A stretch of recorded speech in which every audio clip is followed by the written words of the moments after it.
In the year 12 AD, in the very heart of Rome, a child was born. But no one could have imagined that he would one day become the most sadistic ruler humanity had ever known. His name was Caligula. Between the years 37 and 41 AD, Caligula ruled the Roman Empire for just 4 years. Raised by parents who were already considered psychologically disturbed, and growing up in an environment of cruelty and paranoia, he was almost destined to become a madman. His first signs of insanity began with an obsession over baldness. He never allowed anyone taller than him to look down upon him. He even forced everyone around him to shave their heads so that no one could appear superior. But these early eccentricities were nothing compared to what was to come. From all corners of the empire, he ordered statues of gods to be brought to Rome, and had their faces cut off, replaced with his own likeness. Then he declared himself a living god, demanding that people offer sacrifices in his name. His depravity went even further. He impregnated his own sister, only to have her womb cut open before birth, removing the unborn child and declaring the fetus a demigod.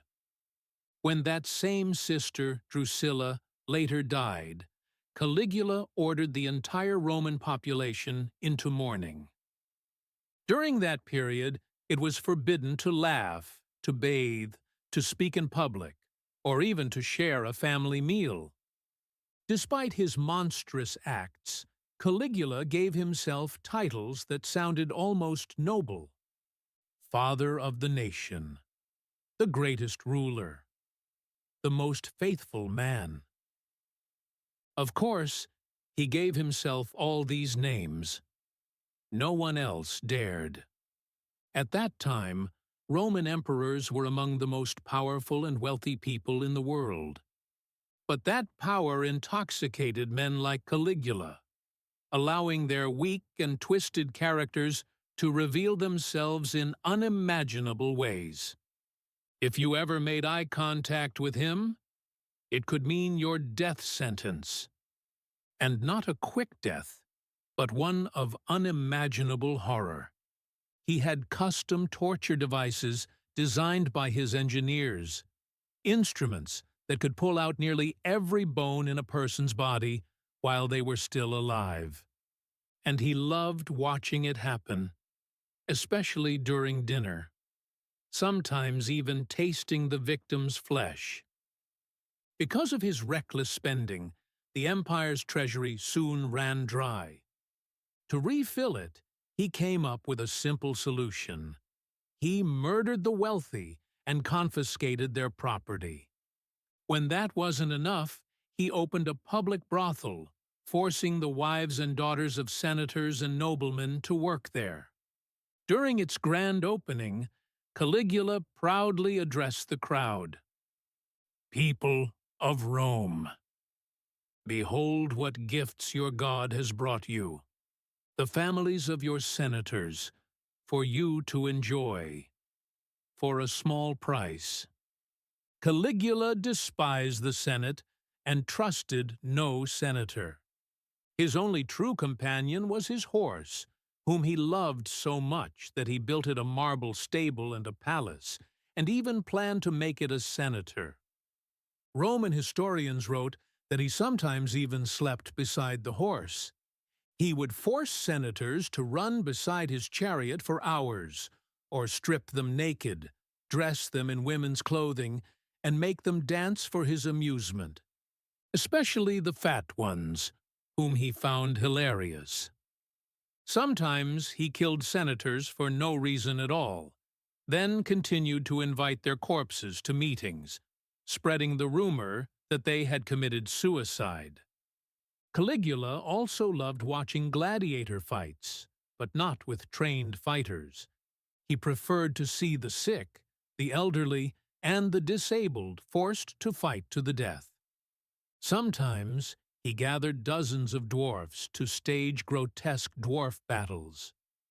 In the Roman arenas, it was common to see exotic beasts like lions or elephants fight. But Caligula took it further. He would select random spectators from the audience and throw them into the arena to be eaten alive. When told that feeding the wild animals with livestock was too expensive, he ordered that human prisoners be used instead. He personally chose them, saying things like, "From that bald man to that bald man, feed them all to the beasts." But despite all this madness, Caligula had one great fear: to be forgotten. He envied earlier emperors who were remembered for disasters, like Augustus, remembered for the Varus defeat, or Tiberius, remembered for the collapse of the Fideni amphitheater. Caligula even prayed for a great war, a plague, or an earthquake, just to be remembered in history. He often dressed as gods and goddesses, sometimes as Aphrodite, parading through Rome in women's clothes. He declared war on the sea god Neptune, ordering his army to march into the ocean and collect seashells as spoils of war. One day, he wanted to execute a general named Breakups. But since the man was honorable and innocent, Caligula couldn't find a reason. So he looked him in the eye and said, "You are an honest man, Breakups. Therefore, you cannot be a true Roman. I arrest you for treason." Those words summarize his entire existence, as if the spirit of every tyrant who ever lived had merged into this one man. One night, Caligula suddenly summoned 3 former consuls to his palace. Terrified, they came expecting to die. But when they arrived, they found that the emperor only wanted to force them to dance with him. They must have felt both relief and horror at once. There was no goodness left in him. He was pure evil, the embodiment of cruelty and depravity. The people hated him so deeply that he was stoned several times during riots. Rome's streets ran red with blood, and everyone knew either Caligula would die or Rome itself would. Even his jokes were monstrous. He urinated in senators' food, forced them to eat human flesh, then revealed the truth afterward, bursting into laughter as they vomited in terror. Caligula's predecessor, Emperor Tiberius, had no heir, so he adopted his nephew, young Caligula. Even as a child, Caligula showed signs of sadism. He enjoyed watching executions, sneaked out at night wearing wigs and women's clothing, singing, dancing, and organizing bizarre parties. He even forced his guests to practice cannibalism. Tiberius once said, "Caligula is a serpent for the Romans, but a python for the world." And he was right. Caligula's real name was Gaius Julius Caesar Augustus Germanicus. The nickname Caligula, meaning little boots, came from the soldiers. When he was a boy wandering military camps dressed in tiny soldiers' boots. But his final act of madness came when he brought his horse into the Senate and declared, "Here is your new consul." That was the last straw. In January of 41 AD, after a sports festival, a group of guards ambushed him in an underground corridor. They stabbed him more than 30 times. Parts of his body were thrown to dogs. The rest was buried in a shallow grave. His wife and daughter were also murdered.